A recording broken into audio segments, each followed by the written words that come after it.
Hello बच्चों, नमस्कार। कैसे हैं आप सब लोग? उम्मीद करता हूं कि आप सब लोग अच्छे होंगे, बेहतरीन होंगे, लाजवाब होंगे, एकदम बिंदास होंगे और साथ ही बहुत अच्छे से आप लोग अपनी पढ़ाई को कर रहे होंगे।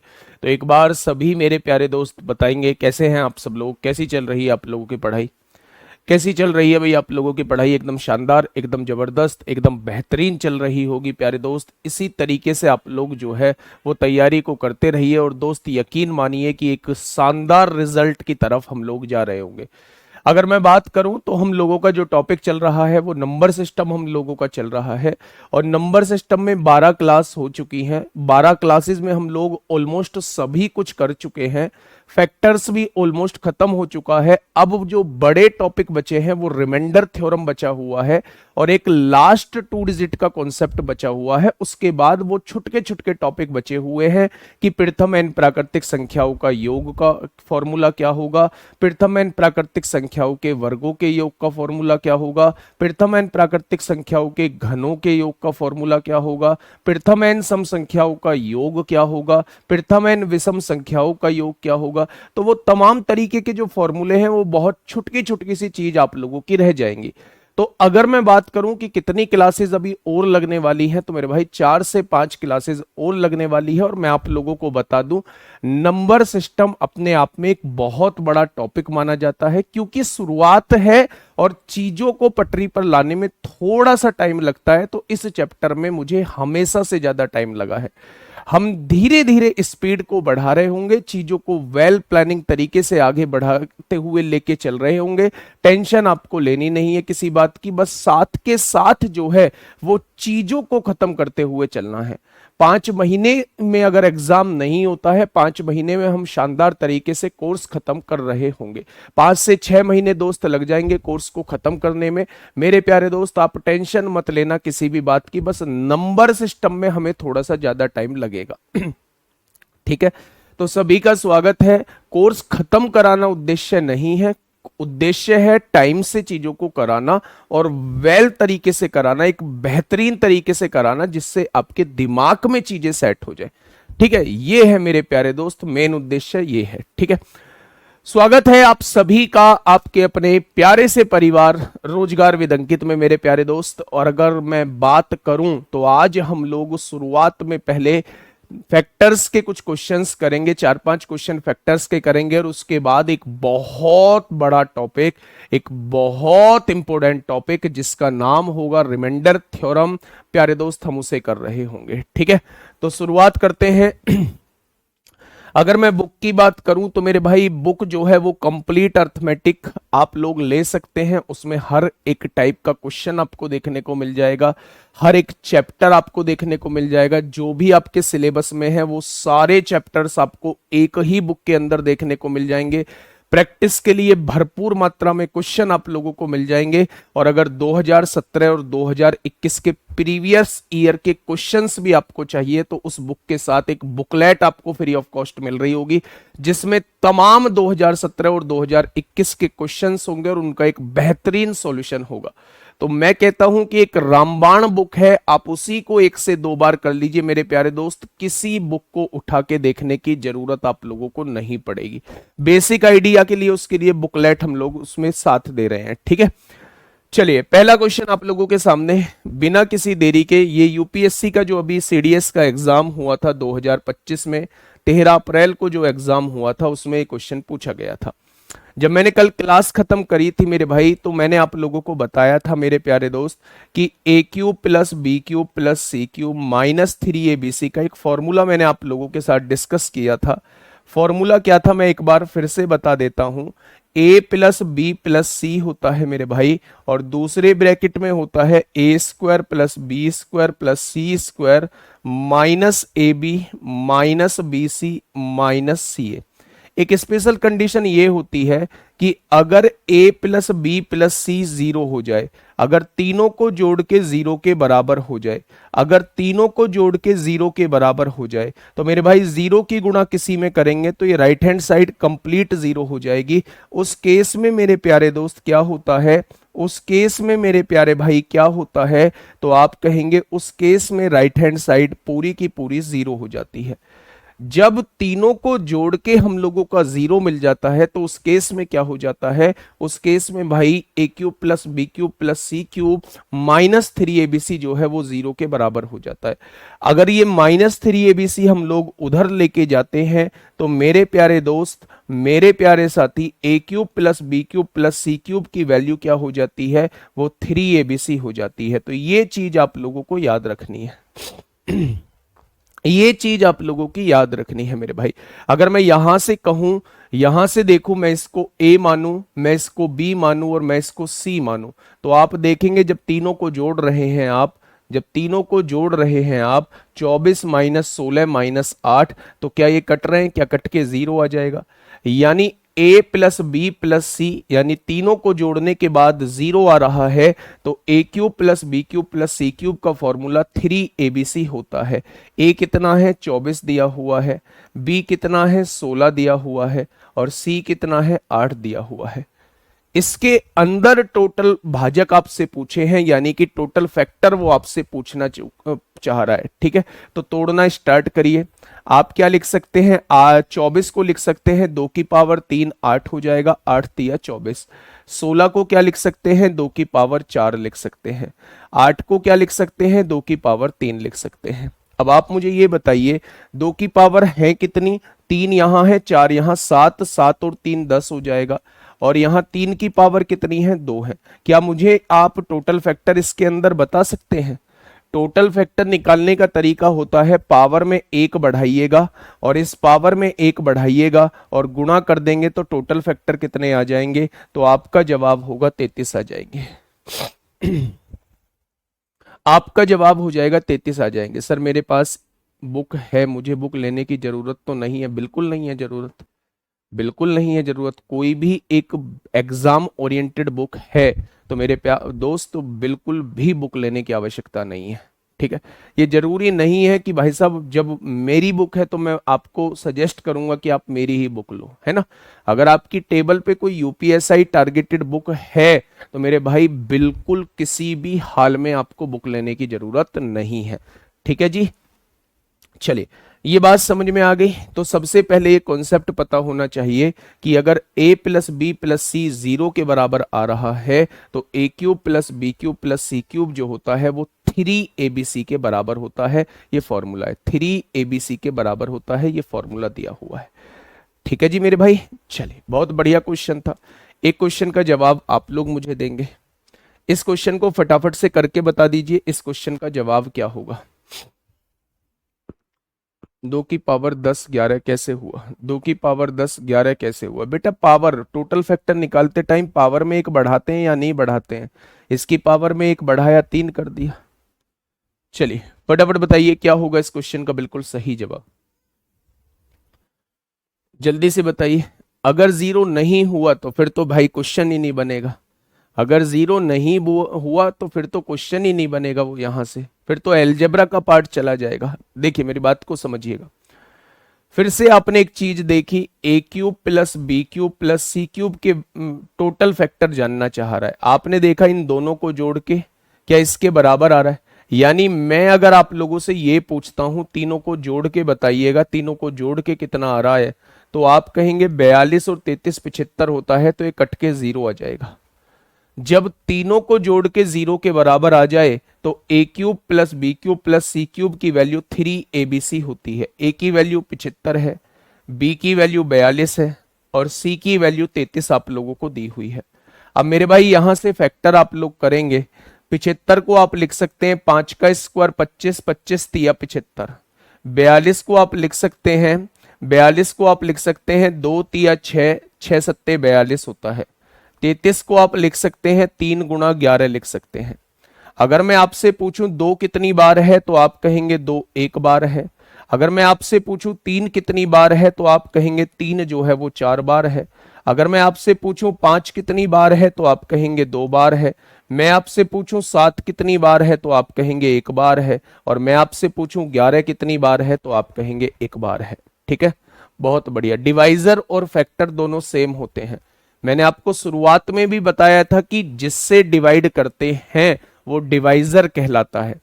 जिससे डिवाइड करते हैं वो डिवाइजर कहलाता है, और फैक्टर भी वही होते हैं जिससे डिवाइड हो जाए, जिससे डिवाइड हो जाए मेरे प्यारे दोस्त। ठीक है, तो अगर मैं आप लोगों से ये कहूं, अगर मैं आप लोगों से ये कहूं कि मेरे भाई पावर में एक बढ़ाइए 2 हो जाएगा, पावर में एक बढ़ाइए 5 हो जाएगा, पावर में एक बढ़ाइए 3 हो जाएगा, पावर में एक बढ़ाइए 2 हो जाएगा, और इस पावर में एक बढ़ाइए 2 हो जाएगा, क्या यही टोटल भाजकों की संख्या हो जाएगी? 5 दूनी 10 या 30 दूनी 60 दूनी 120, यानी क्वेश्चन का जवाब क्या हो जाएगा? क्वेश्चन का जवाब जो है वो 120 हो जाएगा। क्या हो जाएगा मेरे साथी? आप कहेंगे क्वेश्चन का जवाब 120 हो जाएगा। आज के बाद दिमाग में सेट कर लेंगे कि अगर अगर कभी भी a plus B plus C 0 के बराबर आता है तो उस केस में a cube plus B cube plus C cube की जगह हम लोग 3abc लिख सकते हैं। हम लोग 3abc मेरे प्यारे दोस्त लिख सकते हैं। कोई दिक्कत, कोई समस्या, कोई दुख, कोई दर्द, कोई कष्ट हो तो बताइए मेरे प्यारे दोस्त। अरे मेरे भाई, आप कह रहे हैं कि ये जी A cube minus B cube minus C cube है। बेटा ये इसे ऐसे लिखो मेरे गुड्डा, इसे ऐसे लिखो, इसे ऐसे लिखो मेरे प्यारे दोस्त, ऐसे लिखो। ये बात लिखी हुई है आप लोगों के सामने, A cube plus B cube plus C cube. वो बात अलग है, बी की वैल्यू -42 है, सी की वैल्यू -33 है। यहां बी की वैल्यू -42 रखेंगे, सी की वैल्यू -33 रखेंगे, माइनस माइनस प्लस हो जाएगा। सोचने की आवश्यकता नहीं है। 3 से मल्टीप्लाई क्यों किया? फॉर्मूला होता है A cube plus B cube plus C cube का फॉर्मूला होता है 3abc के बराबर होता है। यानी 3 लिखेंगे और उसके आगे एबीसी लिख देंगे जो आप लोगों को ये दिए हुए हैं। ये ए है, ये बी है, ये सी है मेरे भाई, इसलिए 3 लिखा है मेरे दोस्त। ठीक है, 0 आएगा, 0 को आना होगा, और अगर 0 नहीं आया है तो फिर ये अलजेब्रा का क्वेश्चन हो जाएगा। पावर क्यों बढ़ाते हैं? फैक्टर्स की शुरुआत वाली क्लास देखो जाके।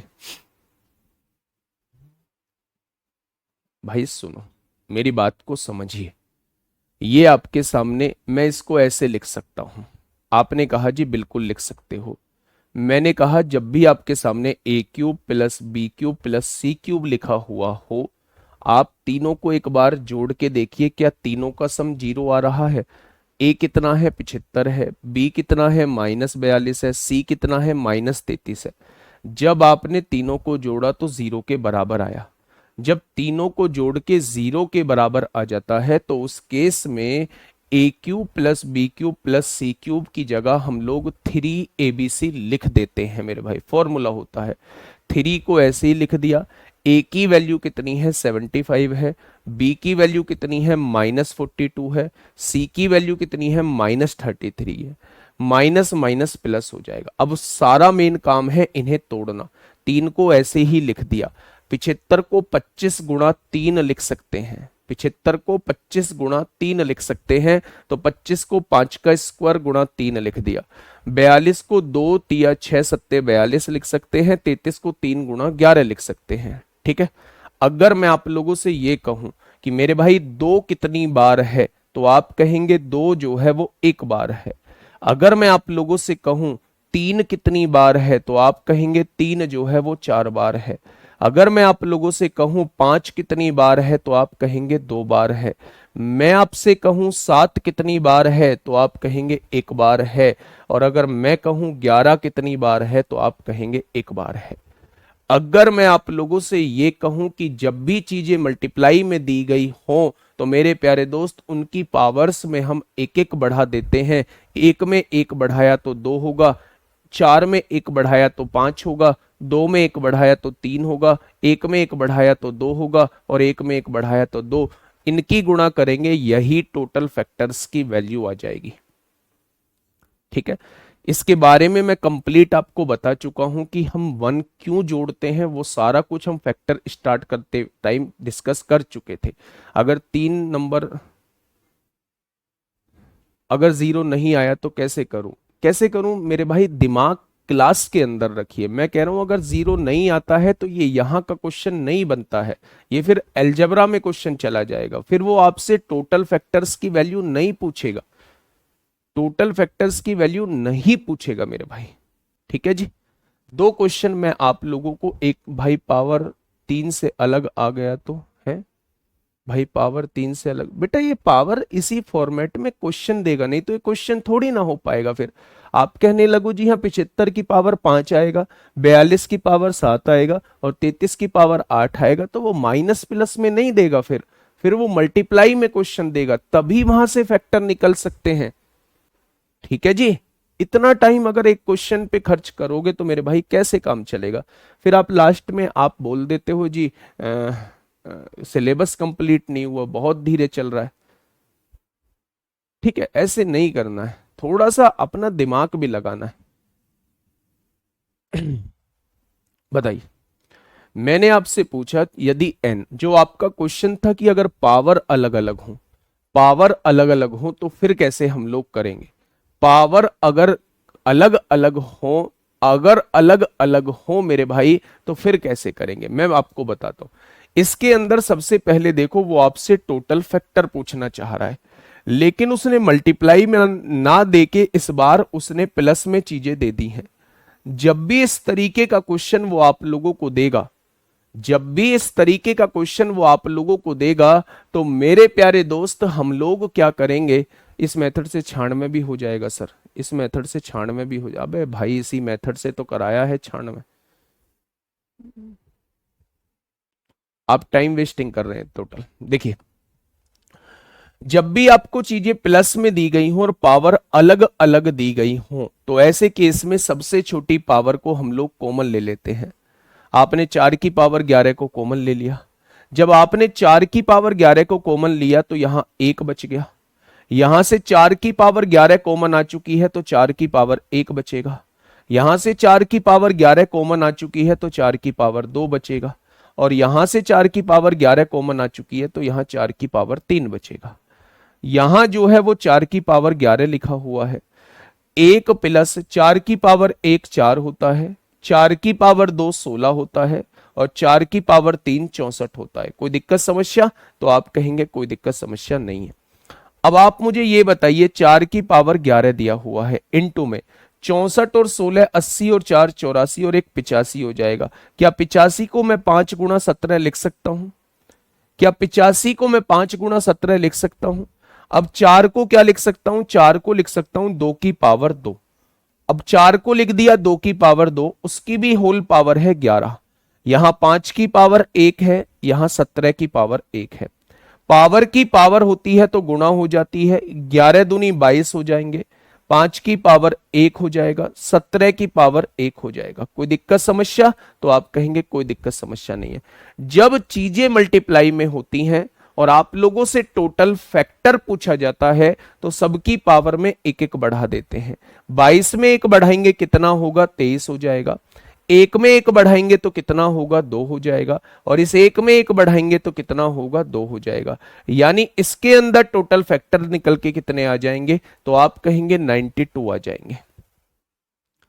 इसके अंदर टोटल फैक्टर कितने निकल के आ जाएंगे? 92 आ जाएंगे। मैं आप लोगों से कहूं, जब भी चीजें प्लस में हो और पावर्स अलग अलग हो तो सबसे छोटी पावर जो है वो आप लोग कॉमन ले लेंगे। सबसे छोटी पावर कॉमन ले लेंगे तो अंदर इस तरीके से एक्सप्रेशन बन जाएगा और लास्ट में ऐसे तोड़ के मल्टीप्लाई में सारी चीजें आ जाएंगी। जब सारी चीजें मल्टीप्लाई में आ जाएं तो सबकी पावर में एक एक बढ़ा के मल्टीप्लाई कर देना, वही टोटल फैक्टर्स होता है। ठीक है जी। नेक्स्ट क्वेश्चन बताइए, 420 के कितने गुणनखंड अभाज्य संख्याएं हैं? 420 के कितने गुणनखंड अभाज्य संख्याएं हैं? अभाज्य गुणनखंड कैसे निकालते हैं वो मैंने आप लोगों को प्यारे दोस्त बताया है। अभाज्य संख्याएं हैं या अभाज्य गुणनखंडों की संख्या बताइए मेरे भाई, क्या होगा इसका बिल्कुल सही जवाब? पॉजिटिव पूछा है, ये सारा कुछ हम पॉजिटिव ही निकाल रहे होते हैं मेरे भाई। देखिए, 420 के कितने गुणनखंड अभाज्य संख्याएं हैं? 420 के फैक्टर कर लो। सबसे पहला काम, 420 का प्राइम फैक्टराइजेशन कर दो। आपने 2 से काटा, कितनी बार कटा? 210 बार कटा। आपने 2 से काटा कितनी बार कटा? 105 बार कटा। आपने 3 से काटा कितनी बार कटा? 35 बार कटा। आपने 5 से काटा कितनी बार कटा? 7 बार कटा। और आपने 7 से काटा तो 1 बार कट गया।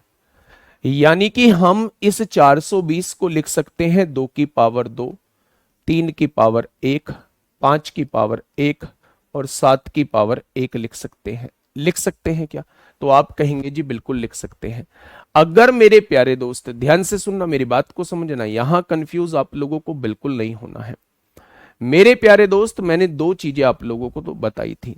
एक तो अभाज्य गुणनखंड का यूज कितनी बार हुआ है, अभाज्य गुणनखंड का यूज कितनी बार हुआ है। अगर वो आपसे ये पूछता है कि अभाज्य गुणनखंड का यूज कितनी बार हुआ है, यूज कितनी बार हुआ है, या अभाज्य गुणनखंडों की संख्या, संख्या क्या है, यूज कितनी बार हुआ है, उसका मतलब होता है अभाज्य गुणनखंडों का यूज कितनी बार हुआ है, यानी कि अभाज्य गुणनखंड कितनी बार आए हैं। तो आप कहेंगे 2 कितनी बार आया है? 2 बार आया है। 3 कितनी बार आया है? 1 बार आया है। 5 कितनी बार आया है? 1 बार आया है। 7 कितनी बार आया है? 1 बार आया है। जब ये सारे के सारे अभाज्य हों तो इनकी पावर्स को हम लोग जोड़ देते हैं, यानी उस केस में जो है वो 5 हो जाएगा। लेकिन आप लोगों को क्वेश्चन के अंदर 5 लिखा दिखाई नहीं दिया है। ध्यान से सुनना, आपको क्वेश्चन के अंदर 5 लिखा हुआ दिखाई नहीं दिया है। तो वो आपसे पूछना चाह रहा है unique prime factor, unique prime factor वो आपसे पूछना चाह रहा है। अब यूनिक प्राइम फैक्टर क्या होता है? मैंने उस दिन भी एक बात बोली थी कि कौन कौन से प्राइम नंबर का यूज हुआ है, कौन कौन से प्राइम नंबर का यूज हुआ है, कौन कौन सी अभाज्य संख्याओं का यूज हुआ है, उसी को हम यूनिक प्राइम फैक्टर कहते हैं। अगर ये 5 ऑप्शन में नहीं है, अगर ये 5 ऑप्शन में नहीं है, तो आप देखेंगे 1 2 का यूज हुआ है, 3 का यूज हुआ है, 5 का यूज हुआ है, 7 का यूज हुआ है, यानी total number of 4 prime number का यूज हुआ है। यानी इस केस में हम लोग क्या टिक कर देंगे? 4 टिक कर देंगे। जान पूछकर मैं ऐसा क्वेश्चन लेके आया हूं। बहुत बार वो क्या करता है, लैंग्वेज दोनों क्वेश्चंस की सेम रहती है कि अभाज्य गुणनखंडों की संख्या कितनी होगी, प्राइम फैक्टर्स कितने होंगे, वो आपसे यही पूछ रहा होता है। तो आप लोगों को सबसे पहले यह देखना है कि ये सारी संख्याएं अभाज्य संख्या होनी चाहिए। इनकी पावर्स को जब आप जोड़ेंगे, क्या वो ऑप्शन में दिया हुआ है या नहीं दिया हुआ है?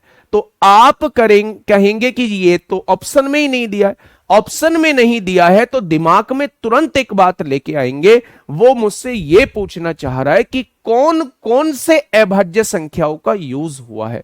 दोनों ऑप्शन में नहीं रहेंगे, कौन कौन से अभाज्य संख्याओं का यूज हुआ है। तो आप कहेंगे जी ये 4 अभाज्य संख्याएं हैं जिनका यूज हुआ है, तो इसका मतलब अभाज्य गुणनखंडों की संख्या कितनी हो जाएगी? तो आप कहेंगे 4 हो जाएगी। बातें क्लियर हुई थोड़ी सी? मैं एक और क्वेश्चन लेके आया हूं, समस्या मत लेना मेरे भाई। मैंने आपसे कहा 30,030, मैंने आपसे कहा 30,030 मेरे भाई। बेटा ऑप्शन में दोनों वो नहीं देगा, ऑप्शन में दोनों वो नहीं देगा मेरे भाई।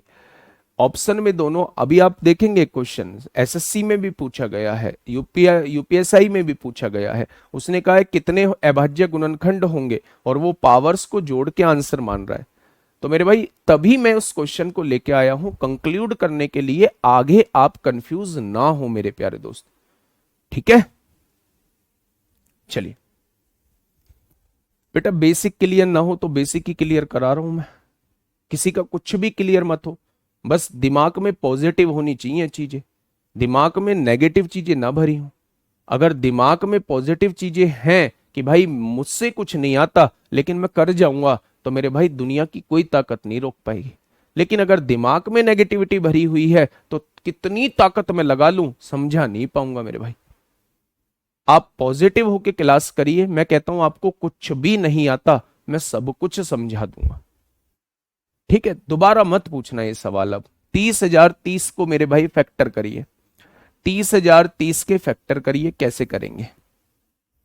आपने 2 से काटा, 2 एकम 2 होंगे, क्या आएगा, 2 एकम 2, एक बचेगा, 2 पंजे 10 होंगे, 0, 2 एकम 2 होगा और 2 पंजे 10 हो जाएगा मेरे भाई।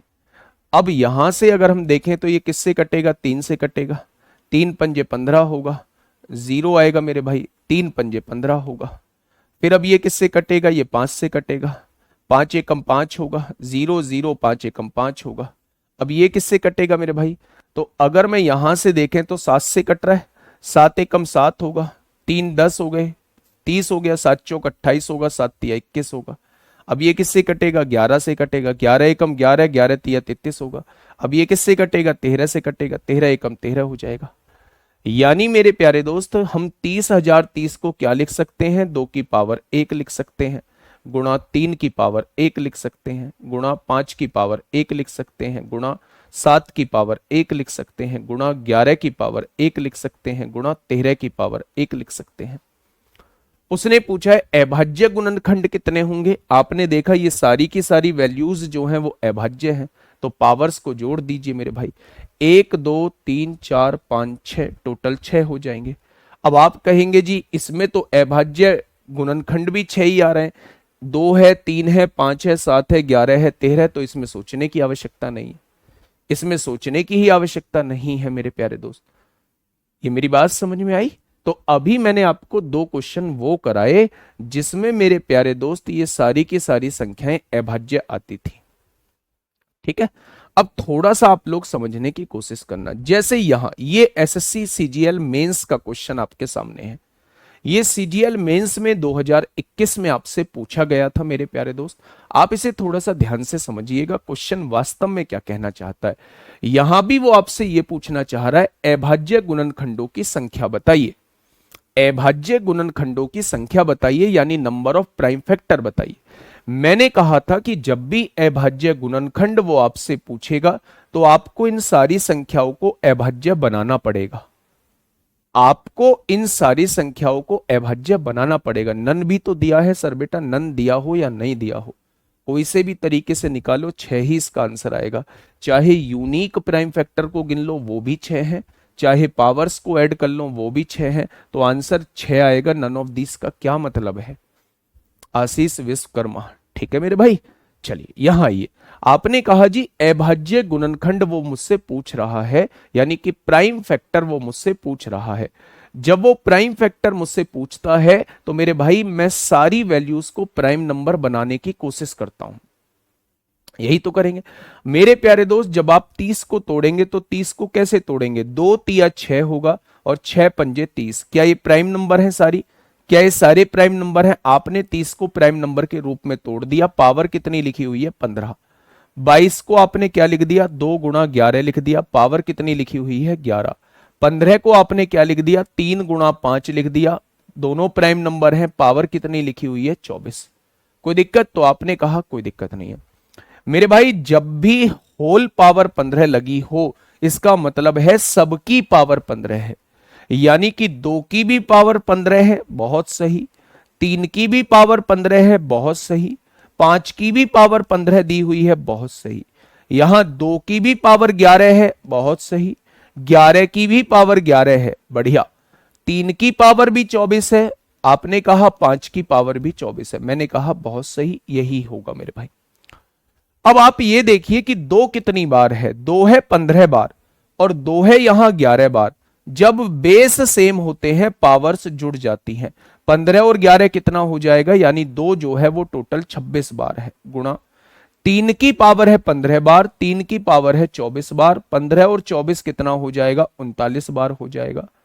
5 की पावर है 15 बार, 5 की पावर है 24 बार, 5 की पावर 39 हो जाएगा, और 11 की पावर है 11 बार। क्या हम इसे ऐसे लिख सकते हैं। अब आप एक चीज देखिएगा, ये भी प्राइम नंबर, ये भी प्राइम नंबर, ये भी प्राइम नंबर, ये भी प्राइम नंबर। अगर वो मुझसे यूनिक प्राइम फैक्टर पूछ रहा होता कि कितने अभाज्य गुणनखंड का गुणनखंड है, तो आप कहेंगे 2 है, 3 है, 5 है, 11 है, टोटल 4 अभाज्य गुणनखंड है। लेकिन वो आपसे ये पूछना चाह रहा है अभाज्य गुणनखंडों की संख्या, यानी इस क्वेश्चन का मतलब है कितनी बार अभाज्य संख्याओं का यूज हुआ है। तो 2 का कितनी बार यूज हुआ है 26 बार, तीन का यूज कितनी बार हुआ है? 39 बार। पांच का यूज कितनी बार हुआ है? 39 बार। और 11 का यूज कितनी बार हुआ है? 11 बार हुआ है। यानी इस केस में सारी पावर्स को हम लोग जोड़ देंगे मेरे भाई। तो आपने कहा 9 और 6 15, 15 और 9 24, 24 और एक 24 और एक 25 को 5 हासिल 2, 2 और एक 3, 3 6, 6 3 9, 9 और 2 11। यानी टोटल नंबर ऑफ अभाज्य गुणनखंड कितने हो जाएंगे? तो आप कहेंगे ऑप्शन नंबर बी। मैं फिर से कह रहा हूं, अगर वो यूनिक प्राइम फैक्टर पूछता है तो उसका मतलब है, यूनिक प्राइम फैक्टर का मतलब होता है वो आपसे ये पूछना चाह रहा है कौन कौन से अभाज्य संख्याओं का यूज हुआ है। तो आप कहेंगे एक 2 का यूज हुआ है, एक 3 का, एक 5 का, एक 11 का, टोटल 4 यूनिक प्राइम फैक्टर का यूज हुआ है। टोटल 4 प्राइम फैक्टर्स का यूज हुआ है मेरे भाई। ठीक है, ये बात समझ में आई क्या? तो आप कह देंगे ये बात समझ में आ चुकी है। आगे बढ़े, चलिए, बहुत शानदार। क्या इस क्वेश्चन को कर पाओगे? इवन फैक्टर निकाल पाओगे? 220 के कितने समभाजक हैं? 220 के कितने समभाजक हैं? वो इवन फैक्टर आपसे पूछना चाह रहा है। फटाफट मुझे बता दीजिए मेरे भाई, फटाफट बता दीजिए 220 के कितने समभाजक हैं? आपने 220 के फैक्टर कर लिए, फटाफट 220 के फैक्टर करिएगा। कैसे करेंगे? 2 से डिवाइड करेंगे 110 बार कटेगा, 2 से डिवाइड करेंगे 55 बार कटेगा, 5 से डिवाइड करेंगे 11 बार कटेगा, और 11 से डिवाइड करेंगे 1 बार कटेगा। यानी कि मेरे भाई, अगर मैं आपसे कहूं बेटा ट्विन प्राइम क्या होता है, ऐसे प्राइम जिनमें 2 का डिफरेंस होता है उन सभी प्राइम नंबर्स को ट्विन प्राइम कहा जाता है। जैसे 17 और 19, 29 और 31, 41 और 43, ये सारे क्या हैं? ये ट्विन प्राइम है। तो 220 को पावर्स के रूप में लिख लीजिए मेरे भाई। कैसे लिखेंगे? 2 की पावर 2 हो जाएगा, 5 की पावर 1 हो जाएगा, और 11 की पावर 1 होगा, हो जाएगा। अगर मैं इवन फैक्टर निकाल रहा हूं, इवन फैक्टर, तो इवन की पावर में कोई इंक्रीमेंट मत करिए, बाकी सबकी पावर में एक एक का इंक्रीमेंट कर दीजिए। अगर आप पढ़ के आए होंगे तो ये चीज याद होगी, और अगर आप पढ़ के नहीं आए होंगे तो ये चीज कंफ्यूज हो रही होगी। ठीक है बेटा, जब भी हम प्राइम फैक्टर्स निकालते हैं पावर्स में कभी भी हम +1 ऐड नहीं करते, क्योंकि बेसिकली हम बता रहे होते हैं कितने प्राइम नंबर का यूज हुआ है, that is called unique prime factor. कितनी बार यूज हुआ है, डेट इज कॉल्ड आपका नंबर ऑफ प्राइम फैक्टर। ठीक है, सही है मेरे भाई। आगे बढ़े, नेक्स्ट क्वेश्चन की तरफ चलते हैं। एक क्वेश्चन में मैंने सम गुणनखंड पूछ लिए, एक क्वेश्चन में विषम गुणनखंड, छोटा सा नंबर दे दिया, विषम गुणनखंड आप लोगों से पूछ लिए। 40 को हम क्या लिख सकते हैं? 2 दूनी 4, 4 दूनी 8, और 8 पंजे 40, ऐसे ही तोड़ेंगे। यानी 40 जो लिखा जाएगा वो 2 की पावर 3 लिखेंगे और 5 की पावर 1 लिखेंगे। लिख दिया बच्चे? अगर मैं आपसे कहूं विषम पूछना चाह रहा है, विषम में सम को बिल्कुल छोड़ देते हैं, विषम की पावर में 1 बढ़ाएंगे, तो यही इसके ओड डिवाइजर हो जाएंगे, ओड फैक्टर्स हो जाएंगे। हाँ ठीक है जी, यही इसके ओड फैक्टर हो जाएंगे। नेक्स्ट क्वेश्चन है, जल्दी से बताइए, थोड़ा सा स्पीड में करिएगा मेरे भाई। अगर मैं फैक्टर्स की बात करूं तो फैक्टर्स के कितने क्वेश्चन आज मैं लेके आया हूं? टोटल 110, यानी 6 क्वेश्चन और बचे हैं मेरे भाई। टोटल 110 यानी 6 क्वेश्चन और बचे हैं। फटाफट से बता दीजिए, उसके बाद रिमाइंडर थ्योरम हम लोग स्टार्ट करेंगे।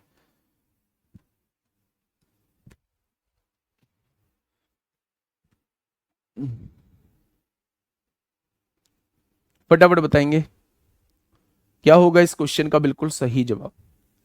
देखिए मेरे प्यारे दोस्त, अगर आपके पास पहले से बुक है और बुकलेट की वजह से आप परेशान हैं, तो बुकलेट की वजह से परेशान होने की जरूरत नहीं है।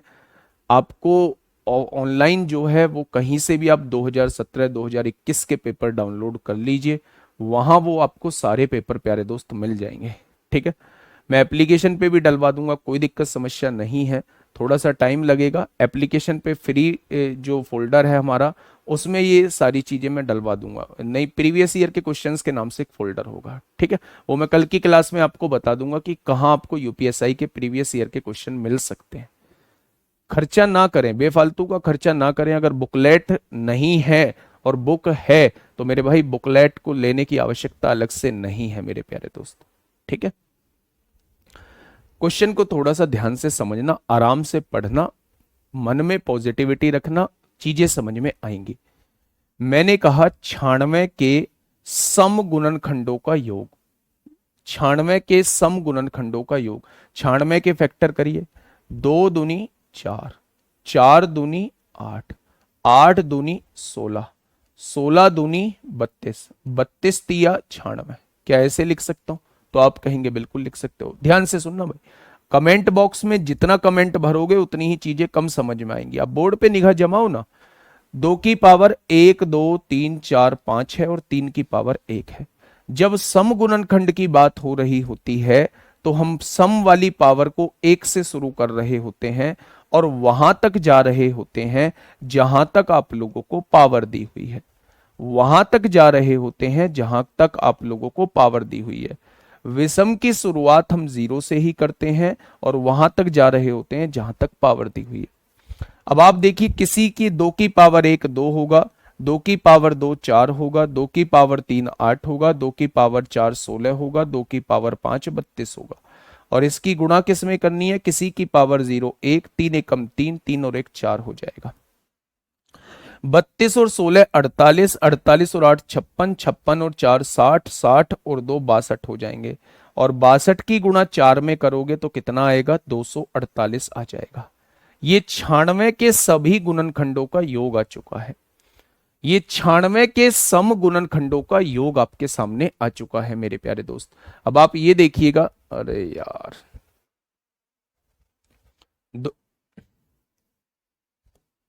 2 की पावर 0 है, 2 की पावर 1 है, 2 की पावर 2 है। यहां आपने 2 की पावर 5 लिखा था, 3 की पावर 1 लिखा था। जब सम गुणनखंड निकाल रहे होते हैं 2 की पावर 1 होता है, 2 की पावर 2 होता है, 2 की पावर 3 होता है, 2 की पावर 4 होता है, 2 की पावर 5 होता है, 2 की पावर 5 होता है मेरे भाई। यहां 3 की पावर 0 होगा, यहां 3 की पावर 1 होगा। ये तो मेरे प्यारे दोस्त 4 आया था और ये 62 निकल के आया था। 4 दूनी 8, ये कितना निकल के आया था? 248 निकल के आया था। कोई दिक्कत नहीं। उसने कहा 3600 के विषम गुणनखंडों का योग क्या होगा? 3600 को हम क्या लिख सकते हैं मेरे भाई? 36 गुणा 100 लिख सकते हैं क्या? नहीं, 36 गुणा 100 लिख सकते हैं। आपने कहा बिल्कुल लिख सकते हो। 36 को कैसे तोड़ेंगे? 2 दूनी 4, 4 तिया 12, 12 तिया 36। 100 को कैसे तोड़ेंगे? 2 का स्क्वायर 4, 4 की गुणा 25 में करेंगे तो वो 100 हो जाएगा। भाई 36 की गुणा 100 में करेंगे 3600 हो जाएगा। 2 कितनी बार है? 2 बार है। 2 कितनी बार है? 2 बार है। क्या टोटल 2 4 बार आ जाएगा। 3 कितनी बार है? 2 बार आपको दिया हुआ है। और 5 कितनी बार है? 2 बार आप लोगों को दिया हुआ है। क्या आप 3600 को ऐसे लिख चुके हो? तो आपने कहा जी हाँ। अगर वो विषम गुणनखंड पूछ रहा है तो सम को बिल्कुल छोड़ देंगे। 3 की पावर 0 1 होता है, 3 की पावर 1 3 होता है, 3 की पावर 2 9 होता है, 5 की पावर 0 1 होता है, 5 की पावर 1 5 होता है, 5 की पावर 2 25 होता है। कोई दिक्कत? तो आप कहेंगे कोई दिक्कत नहीं है। 9 और 3 12 और 1 13 हो जाएगा। और 25 और 5 30 और 1 31, 13 एकम 13 को 3 हासिल 1, 13 तिया 39 और 1 40 हो जाएगा। हो जाएगा क्या मेरे भाई? बहुत बढ़िया मेरे भाई। इन दोनों को जोड़ना है अब हम लोगों को। तो आप कहेंगे 651 इस क्वेश्चन का जवाब हो जाए। क्या एग्जाम में भी ऐसे ही करना पड़ेगा? बिल्कुल डिक्टो ऐसे ही करना पड़ेगा। बिल्कुल डिक्टो ऐसे ही करना पड़ेगा। थोड़ा सा स्पीड बढ़ानी पड़ेगी, ये मैंने समझाया है। आप थोड़ा सा स्पीड बढ़ाएंगे। आप ये चीज थोड़ी ना लिखेंगे मेरे भाई। आप डायरेक्ट 2 की पावर 1 2 होता है, 2 की पावर 2 4 होता है, 2 की पावर 3 8 होता है, 2 की पावर 4 16 होता है, 2 की पावर 5 32 होता है। आप डायरेक्ट उस स्टेप को लिखेंगे। बिल्कुल भी नहीं लिखेंगे आप ना, आप ऐसे खोल के लिखेंगे। आप पावर्स के रूप में डायरेक्ट लिख रहे होंगे मेरे भाई। तो क्वेश्चन छोटा या बड़ा करना वो आपके हाथ में है। अगर चीजें समझ में आ जाएंगी ना, चीजें समझ में आ जाएंगी तो स्टेप अपने आप कम हो जाएंगे। ठीक है, नेक्स्ट क्वेश्चन। ये क्वेश्चन बड़े पूछे जाते हैं मेरे भाई, ये क्वेश्चन बड़े पूछे जाते हैं। अगर मैं आपसे ये कहूं 544 के उन गुणनखंडों का योग ज्ञात करिएगा बच्चे जिसमें 1 और 544 शामिल ना हो मेरे भाई। हां, मेरी बात को सुनिएगा, मैं क्या कहना चाह रहा हूं।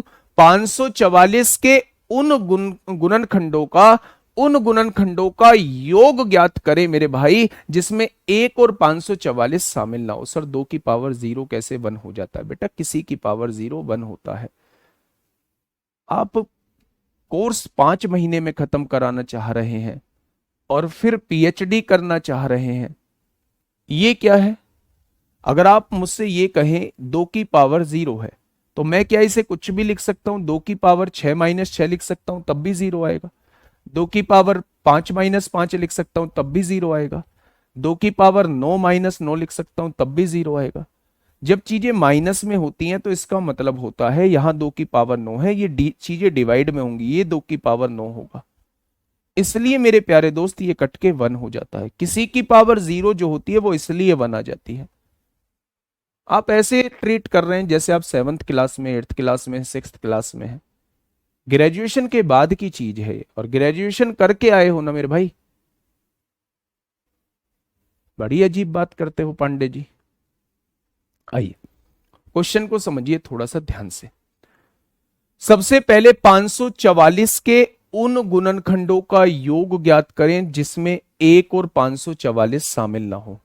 अभी थोड़ी देर के लिए जो है मैं इसे भूल जाता हूं, ये आपको कुछ दिया हुआ है, मैं इसे भूल जाता हूं, है ना। मैं आप लोगों से यह कहने की कोशिश कर रहा हूं कि 544 के गुणनखंडों का योग ज्ञात करें, सभी गुणनखंडों का योग ज्ञात करें। मैं आपसे यह पूछना चाह रहा हूं। तो आप कहेंगे जी 544 के फैक्टर करो, 544 के फैक्टर करो मेरे भाई। आपने कहा 2 से काटेंगे 2 दूनी 4, 2 सत्ते 14, 2 दूनी 4 होगा। 2 से काटेंगे 2 एकम 2, 2 तिया 6, 2 छिक्का 12 होगा। 2 से काटेंगे 2 छिक्का 12, 2 अट्ठे 16 होगा। 2 से काटेंगे 34 बार कट जाएगा। 2 से काटेंगे 17 बार कट जाएगा और 17 से काटेंगे 1 बार कट जाएगा। क्या इस 544 को हम लिख सकते हैं 1 2 3 4 5 2 की पावर 5 गुणा 17? क्या इस 544 को हम लिख सकते हैं 2 की पावर 5 गुणा 17 लिख सकते हैं? तो आपने कहा जी बिल्कुल लिख सकते हैं। अब आप देखना, थोड़ा सा ध्यान से सुनना। मैं आपसे पूछूं भाई टोटल इन फैक्टर्स का योग निकालिए, इन सब का योग निकालिए, तो आपने क्या कहा?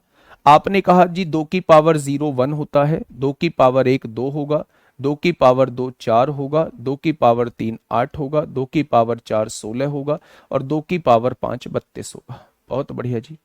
17 की पावर 0 1 होगा, 17 की पावर 1 17 हो जाएगा। क्या यही योग निकल के आएगा? 32 और 16 48 और 8 56, 56 और 4 60 और 2 62 और 1 63 हो जाएगा। 32 और 16 48 और 8 56 4 60, 2 62 और 1 63 हो जाएगा। 17 और 1 18 हो जाएगा। 18 तिया 54 को 4 हासिल 5, 18 चिक्का 108 और 5 113 हो जाएगा। क्या सभी गुणनखंडों का योग आपके सामने आ चुका है? क्या सभी गुणनखंडों का योग आपके सामने आ चुका है? सभी गुणनखंडों का योग ज्ञात करें। लेकिन उसने सभी का कराया नहीं था, उसने कहा था उनमें 1 और 544 शामिल नहीं होना चाहिए, उनमें 1 और 544 शामिल नहीं होना चाहिए। यानी ना तो वो 1 को शामिल करना चाहता है ना वो 544 को शामिल करना चाहता है। यानी 1 और 544 शामिल नहीं होना चाहिए तो योग में 545 शामिल नहीं होना चाहिए। 544 ये, एक ये, टोटल 545 होना नहीं चाहिए। अगर 545 नहीं होना चाहिए तो उन 545 को घटा दो। तो मेरे प्यारे दोस्त आप क्या कहने वाले हैं? आप कहने वाले हैं उन सभी फैक्टर्स का सम 589 हो जाएगा जिनमें 1 और 544 शामिल नहीं है। अगर वो कुछ ना कहता, अगर वो कुछ ना कहता भाई सभी का योग निकालो, तो मैं आंसर 1134 दे देता। सभी गुणनखंडों का योग निकालो तो मैं आंसर कितना दे देता? मैं आंसर 1134 दे देता। लेकिन उसने कहा है उन गुणनखंडों का योग निकालो जिसमें 1 और 544 शामिल ना हो। यानी वो आपसे कह रहा है टोटल में से 545 को घटा देना, आंसर जो है वो 589 आएगा। ये टोटल गुणनखंडों का योग निकाला है। अगर इवन का निकाल रहा होता तो इवन की शुरुआत 1 से कर रहा होता, अगर ओड का निकाल रहा होता तो इवन को बिल्कुल छोड़ रहा होता मेरे भाई। ठीक है, आगे बढ़े। चलिए मेरे प्यारे दोस्त, नेक्स्ट क्वेश्चन की तरफ चलते हैं। हाँ, फटाफट बता दीजिए इस क्वेश्चन का जवाब क्या होगा। क्वेश्चन नंबर 6 आपके सामने है। इस क्वेश्चन का प्यारे दोस्त बिल्कुल सही जवाब क्या होगा, देखिए बात को समझिएगा। 500 के सभी संभावित एक और 500 को भी शामिल करने पर, यानी ये सबको ऐड करा रहा है, गुणनखंडों का योग क्या होगा।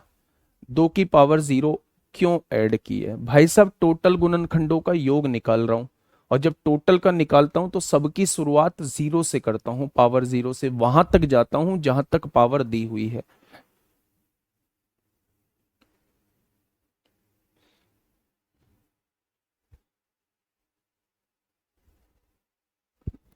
$1544 कहाँ है, 545 इसलिए घटाए हैं क्योंकि 1 और 544 शामिल ना हो, इन दोनों को शामिल नहीं करना है, इन फैक्टर्स को शामिल नहीं करना है। तो मेरे भाई मैंने तो इनका भी योग किया है, मैंने तो सभी गुणनखंडों का योग निकाला है। तो 1 और 544 यानी 545 को घटाना पड़ेगा, इन्हें शामिल नहीं करना है।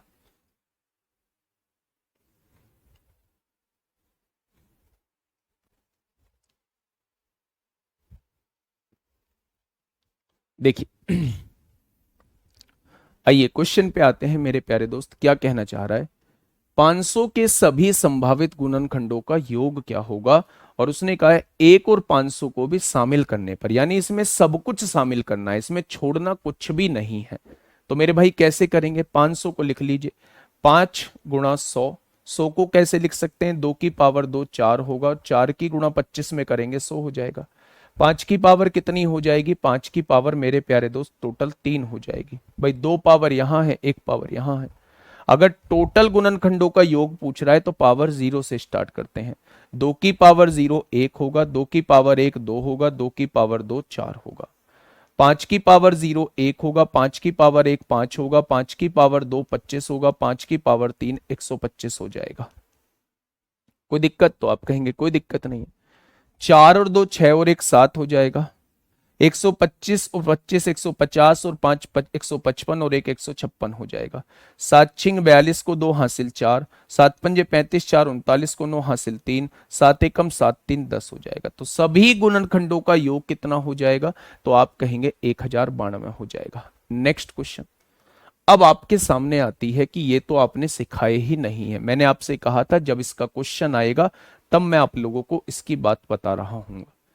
पूर्ण वर्ग अगर आप पूछोगे, पूर्ण वर्ग अगर आप पूछोगे, यानी ऐसी वैल्यू जो कंप्लीट स्क्वायर है, जैसे 4 हो, कहीं 9 हो, 16 हो, 25 हो, और 36 हो, 49 हो, 64 हो, 81 हो, ये क्या है, ये सभी पूर्ण वर्ग हैं। तो हमें उन संख्याओं की काउंटिंग करनी है जो पूर्ण वर्ग हो। अगर कोई बड़ी संख्या हम लोगों के सामने दी हुई है तो हम कैसे तो उसके सभी फैक्टर्स लिखेंगे, कैसे उसमें से पहचानेंगे कि ये पूर्ण वर्ग है, तो भाई साहब पेचीदा हो जाएगा मामला। तो ऐसे क्वेश्चंस को करने का एक छोटा सा तरीका होता है, उस छोटे से तरीके से मैं आपको समझाता हूं कि एक्चुअल में हम लोग करते क्या है। पहले मेरी पूरी बात को समझना। अगर मैं 512 को लिखने की कोशिश करूं तो 2 की पावर 1 2, 2 की पावर 2 4 होगा, 2 की पावर 3 8 होगा, 2 की पावर 4 16 होगा, 2 की पावर 5 32 होगा, 2 की पावर 6 64 होगा, 2 की पावर 7 128 होगा, 2 की पावर 8 256 होगा, 2 की पावर 9 जो है वो 512 हो जाएगा। यानी मैं 512 को लिख सकता हूं 2 की पावर 9। कोई दिक्कत समस्या, आपने कहा कोई दिक्कत समस्या नहीं है। जब भी आपसे वर्ग पूछे आप इसे स्क्वायर के रूप में तोड़ लो, ये कंप्लीट वर्ग है या नहीं।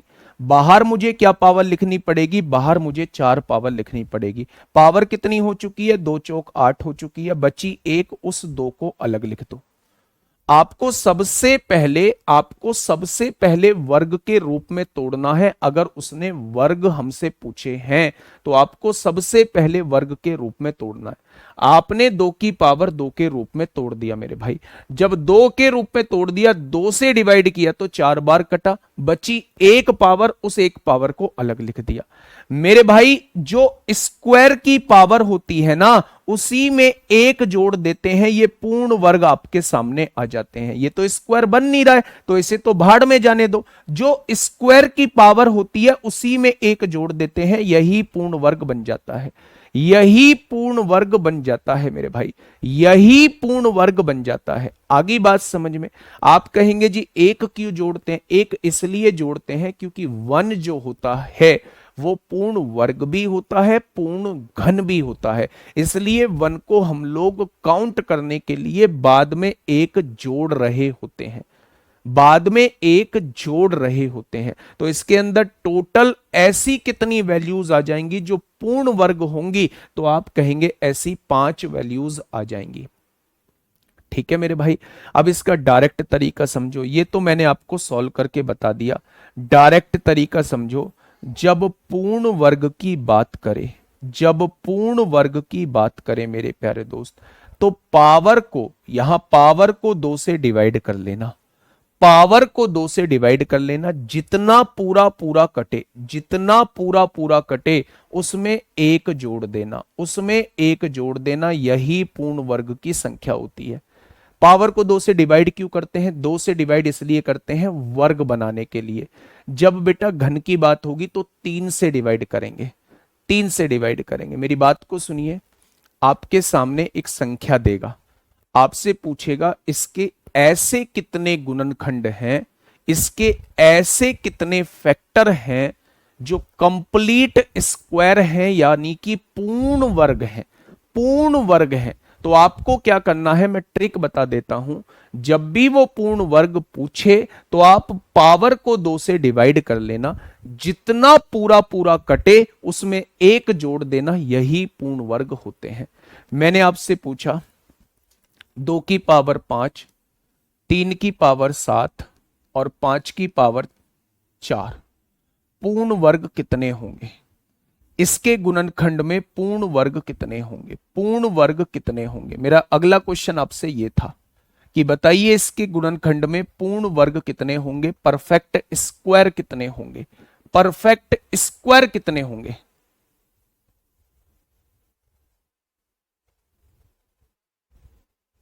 ठीक है मेरे भाई। तो आप कहेंगे बिल्कुल जी। अब देखिए मेरे प्यारे दोस्त, पावर को 2 से डिवाइड करिए, 2 दूनी 4, इसमें एक जोड़ दीजिए, यहां 3 आ जाएगा। पावर को 2 से डिवाइड करिए, 2 तिया 6, इसमें एक जोड़ दीजिए मेरे भाई, पावर कितनी आ जाएगी? 4 आ जाएगी। 2 दूनी 4, पूरा पूरा कट रहा है, इसमें एक जोड़ दीजिए मेरे भाई, यहां 3 आ जाएगा। तो आप कहेंगे 4 तिया 12, 12 तिया 36। इसके अंदर 36 ऐसी वैल्यूज होंगी जो मेरे प्यारे दोस्त पूर्ण वर्ग होंगी। 36 ऐसी वैल्यूज होंगी जो मेरे प्यारे दोस्त पूर्ण वर्ग होंगी। अगर यहीं पे मैं पूर्ण घन आपसे पूछ रहा होता तो पावर को 3 से डिवाइड करता, जितना पूरा पूरा कट जाता उसमें एक जोड़ देता, पूर्ण घन की संख्या मेरे सामने आ जाती। जैसे एक और क्वेश्चन मैं आपके सामने देता हूं, बताइए।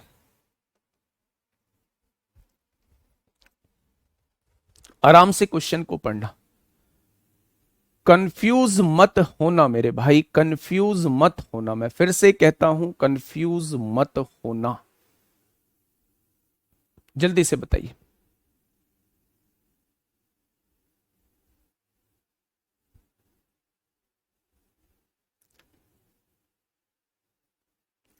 फटाफट बताइए मेरे भाई। देखिए क्वेश्चन ने क्या कहा है, 1080 के गुणनखंडों की संख्या ज्ञात कीजिए। मेरे भाई मैंने यहां तक का क्वेश्चन पढ़ा, पहले मैंने यहां तक का क्वेश्चन पढ़ा कि 1080 के गुणनखंडों की संख्या ज्ञात कीजिए। तो मैंने 1080 के गुणनखंड निकाले मेरे भाई, मैंने इसके फैक्टर किए। सबसे पहले 2 पंजे 10, 2 चौक 8, 0 होगा। 2 से काटेंगे 2 दूनी 4, 2 सत्ते 14, 0 होगा। 2 से काटेंगे 2 एकम 2, 2 तिया 6, 2 पंजे 10 होगा। 3 चौक 12 होगा, 3 पंजे 15 होगा। 3 से काटेंगे 15 बार कटेगा। 3 से काटेंगे 5 बार कटेगा, और 5 से काटेंगे 1 बार कटेगा। कटेगा क्या नहीं? अगर आप लिखना चाहें 1080 को तो 2 की पावर 3 लिखेंगे, 3 की पावर 3 लिखेंगे और 5 की पावर 1 लिख देंगे। क्या ये आप ऐसे लिख सकते हैं? अब ध्यान से सुनना, सभी गुणनखंड निकालने हैं तो सबकी पावर में एक एक बढ़ा देंगे। अगर सभी गुणनखंड मैं निकालना चाहता हूं तो सभी गुणनखंड कितने आ गए? 4 चौक 16 दूनी 32 आ जाएंगे। अगर मुझसे सभी गुणनखंडों की संख्या पूछी जाती है, अगर मुझसे सभी गुणनखंडों की संख्या पूछी जाती है तो सबकी पावर में एक एक बढ़ा के मैं गुणा कर दूंगा। लेकिन आगे उसने क्या कहा है? जिसमें वह गुणनखंड शामिल नहीं है जो पूर्ण वर्ग है, जिसमें वह गुणनखंड शामिल नहीं है जो पूर्ण वर्ग है। तो आप पहले यह पता लगा लो कि पूर्ण वर्ग कितने हैं, पूर्ण वर्ग कितने हैं। पावर को 2 से डिवाइड करिए, एक बार कटेगा, एक में एक जोड़ेंगे 2 आएगा। पावर को 2 से डिवाइड करिए, एक बार कटेगा, एक में एक जोड़ेंगे 2 आएगा। और ये पावर 2 से डिवाइड नहीं होगी, यानी 4 ऐसी वैल्यूज आ जाएंगी, 4 ऐसी वैल्यूज आ जाएंगी जो मेरे प्यारे दोस्त पूर्ण वर्ग होंगी। 4 ऐसी वैल्यूज आ जाएंगी जो पूर्ण वर्ग होंगी। वो ये कहना चाह रहा है 1080 के टोटल गुणनखंड बताइए, 1080 के टोटल गुणनखंड बताइए जिसमें पूर्ण वर्ग शामिल ना हो। तो टोटल गुणनखंड 32 थे, लेकिन उसमें 4 पूर्ण वर्ग भी शामिल थे। उसने कहा है पूर्ण वर्ग को शामिल नहीं करना, यानी 32 में से 4 घटा देना, 28 टोटल गुणनखंड आ जाएंगे। इसमें कोई पूर्ण वर्ग शामिल नहीं है, इसमें कोई पूर्ण वर्ग शामिल नहीं है। पूर्ण वर्ग कैसे निकालते हैं? पावर को 2 से डिवाइड करते हैं, 2 एकम 2 होगा, जितना पूरा पूरा कट जाता है उसमें 1 जोड़ देते हैं, जितना पूरा पूरा कट जाता है उसमें 1 जोड़ देते हैं। 2 एकम 2 हो जाएगा, 1 जोड़ दिया 2 हो गया मेरे भाई।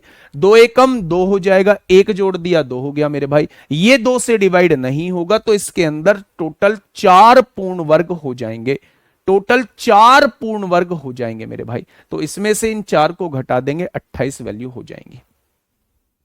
ठीक है, नेक्स्ट इसके मुझे बताइए। अब क्वेश्चन ये है कि पूर्ण वर्ग भी होना चाहिए। अच्छा, इस क्वेश्चन को करने से पहले एक क्वेश्चन मैं आपके सामने दे रहा हूं। 2 की पावर 11, 3 की पावर 5 और 4 की पावर 16।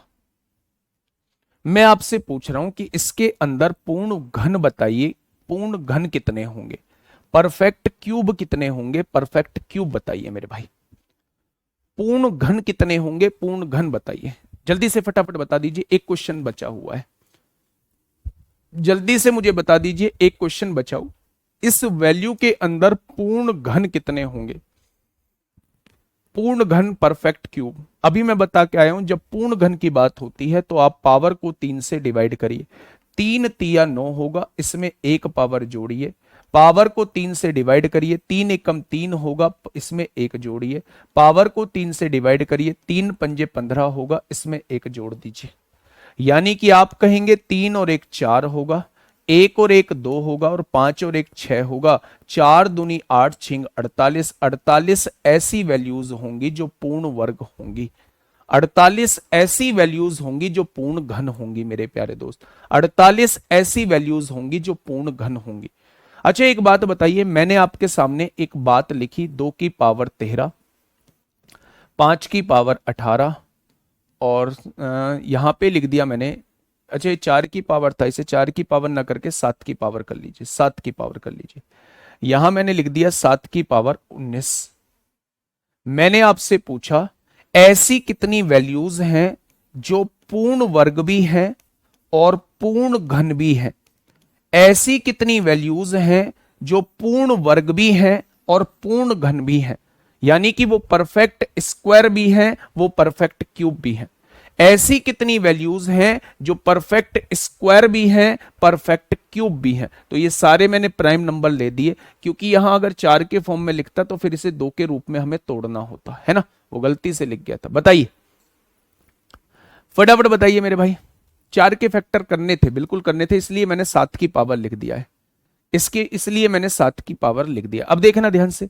अच्छा, पूर्ण वर्ग के लिए किससे डिवाइड करते हैं? 2 से डिवाइड करते हैं। पूर्ण घन के लिए किससे डिवाइड करते हैं? 3 से डिवाइड करते हैं। यानी जब वो कहे कि पूर्ण वर्ग भी होना चाहिए और पूर्ण घन भी होना चाहिए, तो मेरे प्यारे दोस्त आप 6 से डिवाइड कर देंगे। पूर्ण वर्ग के लिए 2 से डिवाइड करेंगे, पूर्ण घन के लिए 3 से डिवाइड करेंगे, दोनों का देखेंगे तो 6 से हम लोग डिवाइड कर रहे होंगे। 6 से डिवाइड करिए, 6 दूनी 12, इसमें एक जोड़ दीजिए, 6 तिया 18, इसमें एक जोड़ दीजिए, 6 से काटेंगे, 6 तिया 18, इसमें एक जोड़ दीजिए मेरे भाई। यानी 2 और 1 कितना? 3 होगा, 3 और 1 कितना? 4 होगा, 3 और 1 कितना? 4 होगा। यानी 48 ऐसी वैल्यूज आ जाएंगी जो पूर्ण वर्ग के साथ साथ पूर्ण घन भी होंगी, पूर्ण वर्ग के साथ साथ पूर्ण घन भी होंगी। और ऐसा ही क्वेश्चन मैं आपके सामने लेके आया हूं मेरे भाई। ये रहा वो क्वेश्चन जिसकी मैं प्यारे दोस्त बात कर रहा हूं, जिसकी मैं प्यारे दोस्त बात कर रहा हूं। इन सबको तोड़ लेना, और उसने पूछा है जो पूर्ण वर्ग और पूर्ण घन दोनों हो ऐसे गुणनखंडों की संख्या बताइए।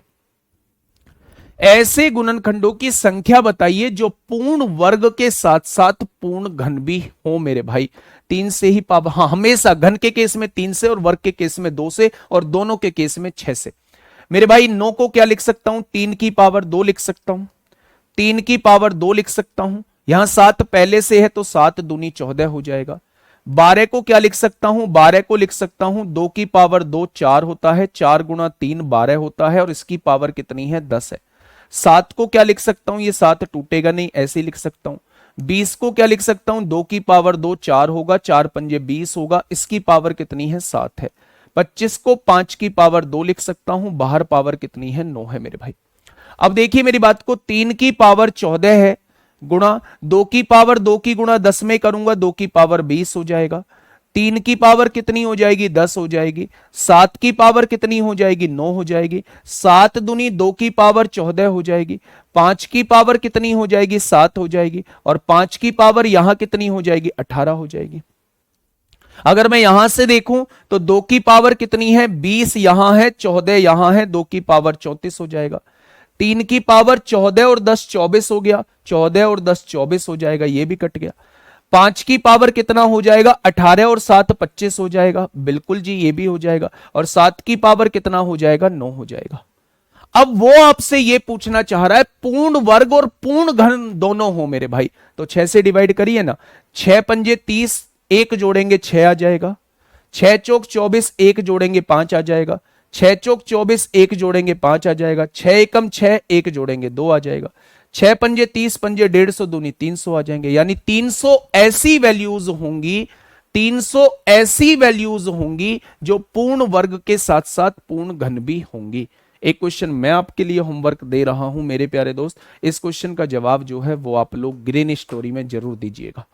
मिलेंगे कल रिमाइंडर थ्योरम के साथ। बहुत बेहतरीन कॉन्सेप्ट प्यारे दोस्त कल सीखने वाले हैं, तो टाइम से जुड़िएगा, पेंडिंग में मत रखिएगा। लाइव चीजों में आप डाउट पूछ सकते हैं, जो भी आपको डाउट आता है वो पूछ सकते हैं। मैं हर एक डाउट को क्लियर करने की कोशिश कर रहा होता हूं। ठीक है दोस्त, धन्यवाद।